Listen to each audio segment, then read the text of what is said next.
Good morning students. आज हम अपना जो 14 चैप्टर चल रहा है जिसका नाम है पारिस्थितिकी तंत्र, उस पारिस्थितिकी तंत्र का सेकंड लास्ट टॉपिक देखते हैं, पारिस्थितिकी पिरामिड। पारिस्थितिकी पिरामिड। इसके बाद हमको पोषक पदार्थों का चक्रण देखना है, जिसमें दो पोषक तत्व मुख्य रूप से जो एनसीईआरटी के बुक में दिए हुए हैं, एक तो कार्बन चक्र और एक फास्फोरस चक्र देखेंगे। पहले हम देखते हैं पारिस्थितिकी पिरामिड है क्या। तो किसी भी पारिस्थितिकी तंत्र में जो पोषक स्तर होते हैं, उत्पादक से लेके तो कहाँ तक, अपघटक तक। उत्पादक से अपघटक तक किसी भी पोषक स्तर में उत्पादक से प्राथमिक उपभोक्ता, प्राथमिक उपभोक्ता से द्वितीयक उपभोक्ता, द्वितीयक उपभोक्ता से तृतीयक उपभोक्ता और अंत में अपघटक, इनके बीच में पाए जाने वाले जो जीव होते हैं, उन जीवों में निहित ऊर्जा, जो तीन शब्द याद रखना, जीवों में निहित ऊर्जा, जीवों का भार और जीवों की संख्या के अनुपात को जिस चिन्ह या चित्र द्वारा दर्शाया जाता है, उस चिन्ह या चित्र को पारिस्थितिकी पिरामिड या पारिस्थितिकी शंकु के नाम से जाना जाता है। फिर से सुन लेना, किसी भी पारिस्थितिकी तंत्र में, चाहे तालाब हो, झील हो, झरना हो, नदी हो, वन का हो, घास के मैदान का हो, कोई सा भी पारिस्थितिकी तंत्र है, उसके विभिन्न पोषक स्तर हैं, T1, T2, T3, T4 और T5। विभिन्न पोषक स्तरों में जीवों के जो संख्या है, जीवों का जो भार है और जीवों के अंदर जो निहित ऊर्जा है, उसके अनुपात को अगर एक चिन्ह द्वारा, एक चित्र द्वारा व्यक्त करें तो एक शंकु के समान आकृति बनती है। इस शंकु को ही क्या बोला जाता है, पारिस्थितिकी पिरामिड कहा जाता है। ठीक है, अब पारिस्थितिकी पिरामिड के हम देखते हैं प्रकार। किसके, पारिस्थितिकी पिरामिड के प्रकार। जो एल्टन नामक वैज्ञानिक थे, एल्टन नामक वैज्ञानिक के अनुसार पिरामिड तीन प्रकार के थे। एल्टन के अनुसार कितने प्रकार के पिरामिड है, तीन प्रकार के पिरामिड। कौन कौन से तीन प्रकार के, अभी जो मैंने बताई है तीन शब्द, एक तो संख्या का पिरामिड, जीव भार का पिरामिड और ऊर्जा का पिरामिड। तीन प्रकार के पिरामिड है। सबसे पहले पिरामिड देखते हैं हम, जीव संख्या का पिरामिड। सबसे पहले कौन सा पिरामिड देखेंगे, जीव संख्या का पिरामिड। डेफिनेशन इसमें से ही जो अभी बताई थी, किसी भी पारिस्थितिकी तंत्र में विभिन्न पोषक स्तरों में पाए जाने वाले जीवों की संख्या के अनुपात को व्यक्त करने वाले पिरामिड को क्या कहा जाएगा, संख्या का पिरामिड। और संख्या का पिरामिड, जीव संख्या का पिरामिड कैसा बनता है, सदैव सीधा बनेगा। परंतु जो अगर वृक्ष का पिरामिड बनाएंगे तो वृक्ष का पिरामिड उल्टा बनेगा। देखते हैं अभी अपन एक एक करके। पहले हम देखते हैं संख्या के पिरामिड, घास के मैदान का, घास के मैदान का संख्या का पिरामिड। अब घास के मैदान में उत्पादकों की संख्या, उत्पादक कौन है, घास है, सबसे ज़्यादा संख्या किसकी होगी, उत्पादकों की होगी, मतलब घास की होगी घास के मैदान में। ठीक है, और घास के मैदान में घास को खाने वाले होते हैं प्राथमिक उपभोक्ता कौन, टिड्डा, चूहा और खरगोश। इनकी संख्या जो है घास से कम होगी, घास से कम। इनको खाने वाले जो है द्वितीयक उपभोक्ता, सांप या मोर, इनकी संख्या और कम होगी। और तृतीयक उपभोक्ता बाज, यहाँ पे सांप आएगा केवल, और बाज और मोर तृतीयक उपभोक्ता में आएंगे, इनकी संख्या सबसे कम होगी। और किसी भी पारिस्थितिकी तंत्र में जो आधारी भाग है, उस आधारी भाग में हमेशा कौन रहेगा, उत्पादक रहेगा, और शीर्ष भाग पे अपघटक रहेगा। तो यहाँ पर संख्या क्या हो रही है, नीचे सर्वाधिक है और ऊपर सबसे कम है, इसलिए पिरामिड कैसा बना है, सीधा, घास के मैदान का। इसी प्रकार अगर हम कृषि का बना है तो उत्पादक कौन होगी, फसलें विभिन्न प्रकार की, उत्पादक कौन, फसल। फसल को खाने वाले प्राथमिक उपभोक्ता, प्राथमिक उपभोक्ता पक्षी छोटे छोटे, ठीक है, पक्षियों को खाने वाले द्वितीयक उपभोक्ता, छोटे छोटे कीड़े मकोड़े आएंगे, फिर पक्षी आएगा द्वितीयक उपभोक्ता में, और इनको खाने वाले तृतीयक उपभोक्ता, और अंत में अपघटक। यहाँ पर भी क्या है, संख्या नीचे सर्वाधिक रहेगी उत्पादकों की और अपघटकों की संख्या सबसे कम रहेगी। कहाँ पर, फसल का या कृषि का पारिस्थितिकी तंत्र देखें, कृषि का संख्या का पिरामिड, पारिस्थितिकी तंत्र नहीं, संख्या का पिरामिड। तो ये दोनों सीधे सीधे बने। पर अगर हम वृक्ष की बात करें तो एक वृक्ष जो रहता है, उस एक वृक्ष के ऊपर अनेक प्राथमिक, द्वितीयक, तृतीयक उपभोक्ता और अपघटक निर्भर करते हैं। ऐसा नहीं है कि एक पेड़ से केवल एक ही प्राथमिक उपभोक्ता पोषण प्राप्त करेगा या एक ही द्वितीयक उपभोक्ता? एक पेड़ है, उस एक पेड़ के ऊपर अनेक पक्षी डिपेंड करते हैं, प्राथमिक उपभोक्ता, उनको खाने वाले दूसरे जीव रहेंगे द्वितीयक उपभोक्ता, और द्वितीयक उपभोक्ता को खाने वाले तृतीयक उपभोक्ता। इनकी संख्या निरंतर क्या हो रही है? ऊपर की ओर बढ़ती जा रही है। इसलिए वृक्ष का पिरामिड, वृक्ष का संख्या का पिरामिड सदैव कैसा बनेगा? हमेशा ध्यान रखना, वृक्ष का संख्या का पिरामिड सदैव उल्टा बनेगा। तो ये किसका पिरामिड देखा हमने? संख्या का पिरामिड। किसी भी पारिस्थितिकी तंत्र में विभिन्न पोषक स्तरों में पाए जाने वाली जीवों की संख्या के अनुपात को एक चिन्ह या चित्र द्वारा व्यक्त करते हैं, जिसे संख्या का पिरामिड कहते हैं। इसमें पिरामिड में जो है हमेशा आधारी भाग में उत्पादक होते हैं और शीर्ष भाग में अपघटक होते हैं। संख्या का पिरामिड वृक्ष का उल्टा, कृषि और घास के मैदान का सदैव सीधा बनता है। तो ये पहला पिरामिड हुआ हमारा संख्या का। दूसरा आता है भार का पिरामिड। भार का पिरामिड, तो जो अगर भार के पिरामिड की बात करें तो इसकी डेफिनेशन वही, किसी भी पारिस्थितिकी तंत्र में विभिन्न पोषक स्तरों में पाए जाने वाले जीवों के भार के अनुपात को एक चित्र द्वारा दर्शाएं तो उस चित्र को क्या बोला जाएगा? भार का पिरामिड। किसी भी स्थलीय परितंत्र में भार का पिरामिड सदैव सीधा, कहाँ पर? स्थलीय परितंत्र में भार का पिरामिड सदैव सीधा, और जलीय परितंत्र में भार का पिरामिड सदैव उल्टा होता है। देखते हैं अपन स्थलीय परितंत्र में, मतलब अपन घास के मैदान की बात करें तो घास के मैदान की बात कर रहे हैं।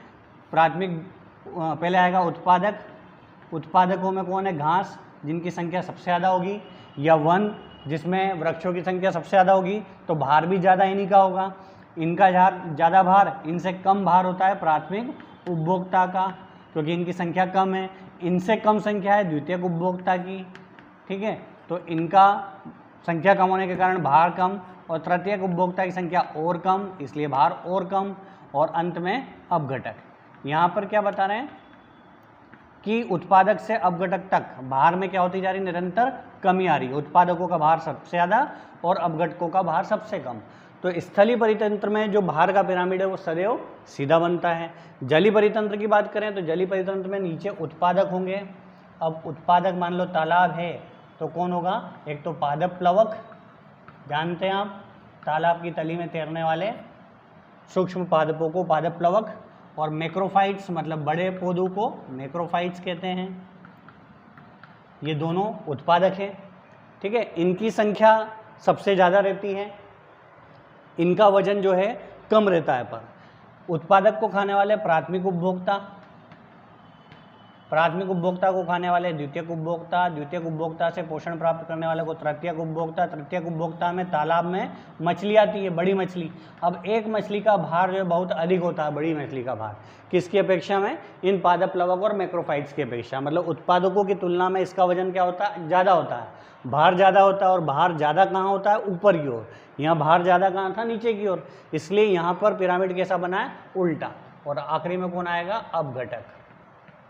ये ध्यान रखना, हमेशा संख्या का पिरामिड केवल वृक्ष का उल्टा बनेगा, और घास के मैदान का, कृषि का या तालाब का, कहीं का भी हो वो सीधा बनेगा। ऐसे ही भार का पिरामिड किसी भी स्थलीय परितंत्र में तो सीधा बनेगा, पर जलीय परितंत्र में कैसा बनेगा? उल्टा। और आखिरी आता है ऊर्जा का पिरामिड। ऊर्जा का पिरामिड परिभाषा वही, दोनों के समान। किसी भी पारिस्थितिकी तंत्र में विभिन्न पोषक स्तरों में पाए जाने वाले जीवों के अंदर जो ऊर्जा निहित होती है, उस ऊर्जा के अनुपात को चित्र द्वारा व्यक्त करें तो वो शंकु के समान, कोण के समान रचना बनती है। उस शंकु या कोण या पिरामिड को ऊर्जा का पिरामिड कहते हैं। ऊर्जा का पिरामिड ऑब्जेक्टिव में याद रखना सदैव सीधा बनता है, क्योंकि सर्वाधिक ऊर्जा हमेशा किसके पास रहती है? उत्पादक की। कहीं का भी पिरामिड हो, तालाब, झील, झरना, नदी, घास का मैदान, फसल, वृक्ष, किसी का भी, इसमें सबसे ज़्यादा ऊर्जा किसके पास रहेगी? उत्पादक के पास। फिर ऊर्जा ऊपर की ओर जाते जाते क्या होती जाती है? कम होती जाती है। सबसे कम ऊर्जा अपघटक के पास होती है। इसलिए परितंत्र हमेशा कैसा बनता है? पिरामिड हमेशा कैसा बनता है? सीधा पिरामिड। तो ये अपना एक टॉपिक हुआ है पारिस्थितिकी पिरामिड क्या है, कितने प्रकार का होता है। या तो 4 नंबर में क्वेश्चन पूछते हैं पारिस्थितिकी पिरामिड क्या है, घास के मैदान के संख्या के पिरामिड को समझाइए, या घास के मैदान के भार के पिरामिड को समझाइए, या ऊर्जा के पिरामिड को समझाइए। 4 नंबर में इस प्रकार पूछा जाएगा। 2 नंबर में पूछते हैं तो केवल ये पूछ सकते हैं कि घास के मैदान के ऊर्जा के पिरामिड का केवल आरेख बनाइए, या जलीय परिस्थिति की तंत्र का भार का पिरामिड का केवल नामांकित चित्र बनाइए। तो 2 नंबर में पूछेंगे तो केवल एक आरेख पूछेंगे, और 4 नंबर में डेफिनेशन, आरेख और वर्णन पूछेंगे। तो ये हुआ हमारा क्या, पारिस्थितिकी पिरामिड। अब हम अगला टॉपिक देखते हैं जिसका नाम है पोषकों का चक्रण, पोषक पदार्थों का चक्रण। ठीक है, पोषक पदार्थों का चक्रण। डेफिनेशन क्या है, वातावरण से जो जीव पोषक पदार्थों को प्राप्त करता है, उन पोषक पदार्थ का वापस से वातावरण में मिलना पोषक पदार्थों का चक्रण कहलाता है। या यूँ कह सकते हैं इसको भूगर्भी पदार्थों का चक्रण। भूगर्भी मतलब नाम से स्पष्ट हो गया, भूमि से प्राप्त होने वाले जो पदार्थ हैं उन पदार्थों को जीव जंतु पेड़ पौधे ग्रहण करते हैं, और जीव जंतु पेड़ पौधे से वही पदार्थ वापस से कहाँ मिलना, वातावरण में मिलना पोषकों का चक्रण कहलाता है। अब पोषकों का चक्रण जो है वो 2 प्रकार का होता है, एक तो गैसीय चक्रण, गैसीय चक्रण, और एक अवसादी चक्रण।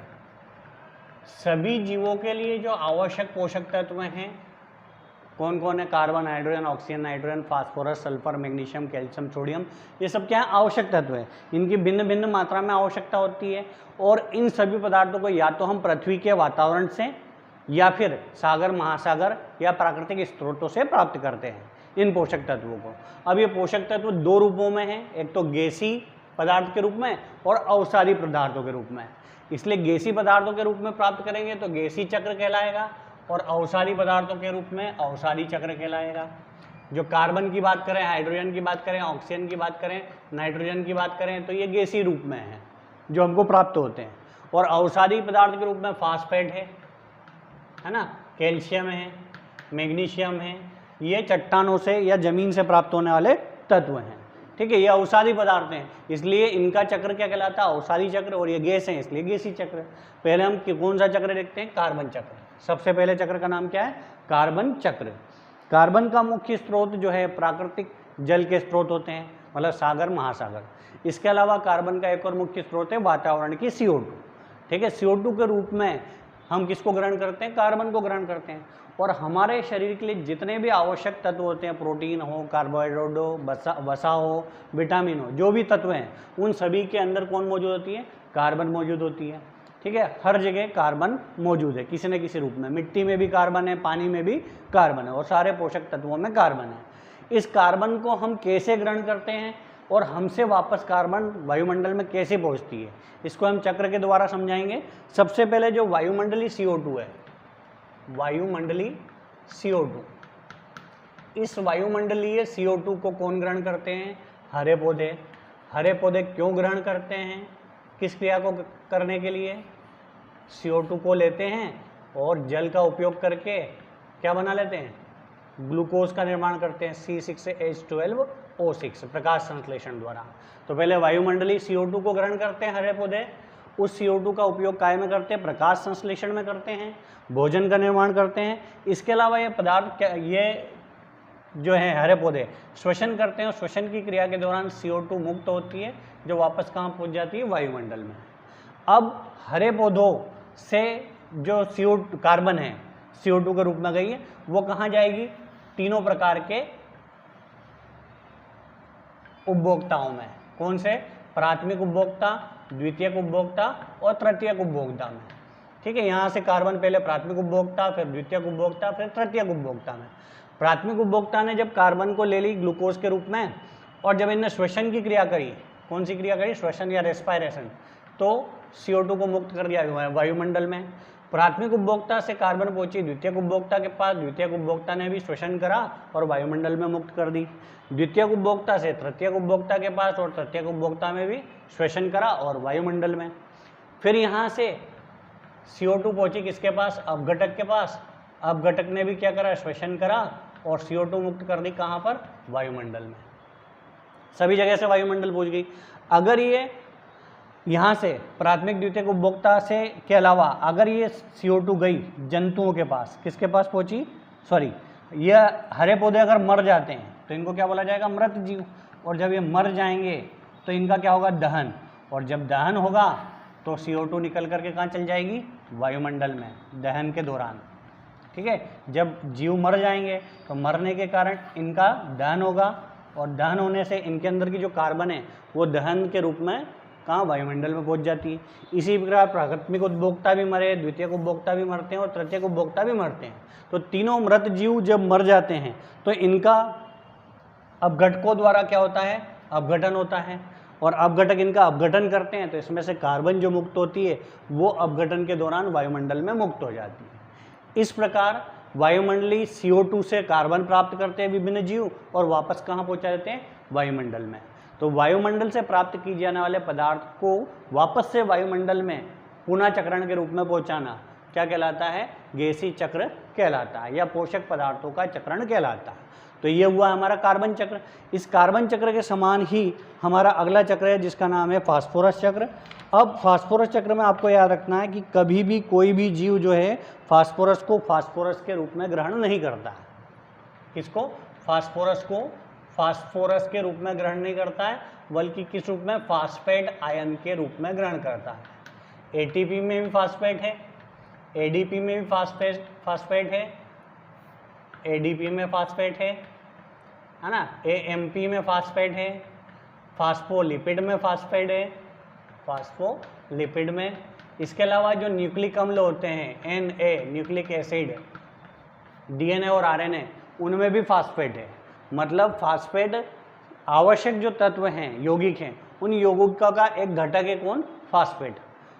मतलब फास्फोरस किस रूप में, फास्फेट के रूप में इन सभी तत्वों में पाई जाती है, और ये सभी तत्व जो है हमारे शरीर के लिए अत्यंत ही आवश्यक होते हैं। अब हम इस फास्फेट का क्या देखते हैं, चक्रीकरण देखते हैं कि फास्फेट को हम कहाँ कहाँ से कैसे कैसे प्राप्त करते हैं। सबसे पहले फास्फेट को समुद्री जंतुओं से या स्थलीय जंतुओं से प्राप्त किया जाता है, पादपों से, समुद्री पादपों से और स्थलीय पादपों से जंतुओं के द्वारा प्राप्त किया जाता है, सबसे पहला माध्यम। दूसरा जो है माध्यम, कृत्रिम तरीके से भी हम फास्फेट को यूज़ कर रहे हैं। कृत्रिम तरीके से कैसे, कि जो खेतों में हम यूरिया या खाद डालते हैं उसमें क्या रहती है, फास्फेट रहती है, कृत्रिम तरीके से हो गया।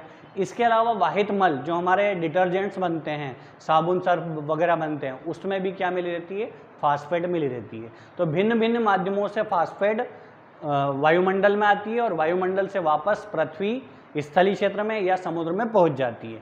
तो हम एक छोटे से चित्र के द्वारा समझेंगे। पृथ्वी व समुद्र में फास्फेट, सबसे पहले पृथ्वी या समुद्र की फास्फेट देखेंगे। अगर पृथ्वी की फास्फेट है तो पृथ्वी की फास्फेट के बारे में बात करेंगे, समुद्र की हो तो समुद्र के बारे में बात करेंगे। अब ये आएगी कहाँ से, यहाँ पर तीनों इन जगह पर फास्फेट। सबसे एक मैंने चीज़ बताई है कि कहाँ से, एक तो वाहित पदार्थों से, मतलब हमारे घर से जो वाहित पदार्थ निकलते हैं जिसमें साबुन सोडा रहता है उसमें भी फास्फेट रहती है। तो वाहित पदार्थों के रूप में जो कहाँ मिलती है, या तो पृथ्वी में मिल जाती है या समुद्र में मिल जाती है। एक और मैंने बताया आपको, कृत्रिम रूप से, कृत्रिम पदार्थों के रूप में जो खाद बीज बनाते हैं उसमें फास्फेट, यूरिया मिली रहती है। तो वो फास्फेट जो है वो कहाँ पहुँचती है, यहाँ से भी पृथ्वी पर या समुद्र में। ठीक है, दो जगह से पहुँची है। इसके अलावा जो स्थलीय व समुद्री जंतु हैं, स्थलीय व समुद्री जंतु जब ये मलमूत्र त्यागते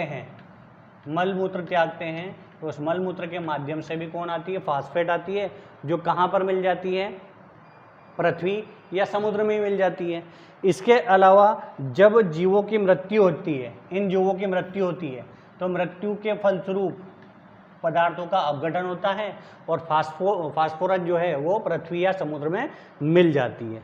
अगर पौधे हों, कौन सा पौधा, समुद्री पौधा हो व स्थलीय पौधा हो, स्थलीय पौधा, ये पौधे जो है प्रकाश संश्लेषण करते हैं, भोजन बनाते हैं, और इनकी जो फास्फेट है वो सबसे पहले किनके पास जाती है, जंतुओं के पास। कौन से जंतु के पास, अगर समुद्री पादप है तो समुद्री जंतुओं के पास, स्थलीय पादप है तो स्थलीय जंतुओं के पास जाएगी कौन, फास्फोरस। इसके अलावा जो पृथ्वी और समुद्र में से जो फास्फोरस है वो किन पे पहुँचती है, यहाँ पर पौधों के पास। यहाँ से शुरुआत हुई है बात समुद्री और स्थलीय पौधों से। समुद्र और स्थल के पौधों के अंदर जो फास्फोरस है वो फास्फेट के रूप में समुद्री जंतु या स्थलीय जंतुओं के द्वारा ग्रहण की जाती है। ठीक है। समुद्री जंतु और स्थलीय जंतु या तो मलमूत्र के रूप में त्याग देते हैं और पृथ्वी या समुद्र में इसको फास्फोरस को निकाल देते हैं, या फिर जब इनकी मृत्यु होती है, इनका अपघटन होता है, तो वो पृथ्वी और समुद्र में मिला देते हैं।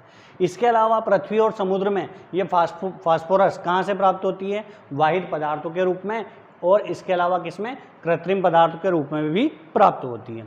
यदि इन जीवों की मृत्यु हो जाए, कौन से जंतुओं, पादपों की, कौन से पादप? स्थलीय पादप या समुद्री पादप, इनकी मृत्यु हो जाए तो मृत्यु के बाद ये जहाँ पर मौजूद है, अगर समुद्री पादप है तो समुद्र में और स्थलीय पादप है तो स्थल में, मृत्यु के बाद इनके शरीर में से फास्फोरस निकल करके उसी जगह पर मिल जाती है, मतलब वापस वातावरण में पहुंच जाती है। इस प्रकार वातावरण की जो, या पृथ्वी और समुद्र की जो फास्फेट है, फास्फोरस है ना, वो विभिन्न माध्यमों से वापस कहाँ जाती है? पृथ्वी या वातावरण में ही आ जाती है। इस प्रकार इनका चक्रण चलता रहता है। तो ये दो चक्र जो है, अवसादी में आएगा फास्फेट चक्र, ठीक है, और गैसी चक्र में केवल कार्बन चक्र। ये दो चक्र आपकी एनसीईआरटी के बुक में दिए हुए हैं। आज अपना ये चैप्टर कंप्लीट हुआ। Thank you.